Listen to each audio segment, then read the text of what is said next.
pwede ko bang hinga ng child support ang ama ng aking anak kahit hindi siya nakapirma sa birth certificate ng aming anak? Ayon.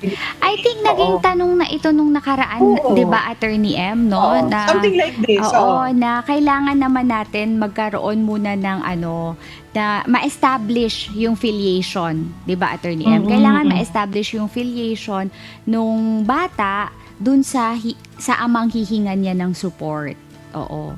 Oo. Well, parang kumbaga, Attorney J, kung pag-uusapan nyo naman between the two of you, pwede naman. Kaya lang, yun nga, kung halimbawa pupunta ka sa korte para mag-seek ng recourse at hihingi ka ng child support, maghahanap din naman talaga, Attorney J, yung korte ng patunay, di ba? Correct, oo. Hindi Siya lang, ay ama. kasi pag nagkataon, pwedeng kahit kung sino-sino na lang magka-claim na, oy, anak mo ko, bigyan mo ko ng support, parang ganyan, 'di ba? Or yung nanay sasabihin, ipapaangkin niya yung anak niya, tapos sasabihin niya susuportahan, 'di ba? Kaya dapat meron naman, protected naman din ang mga tatay dito, 'di ba? So kailangan i-establish mo na yung filiation, tapos saka tayo humingi ng legal support.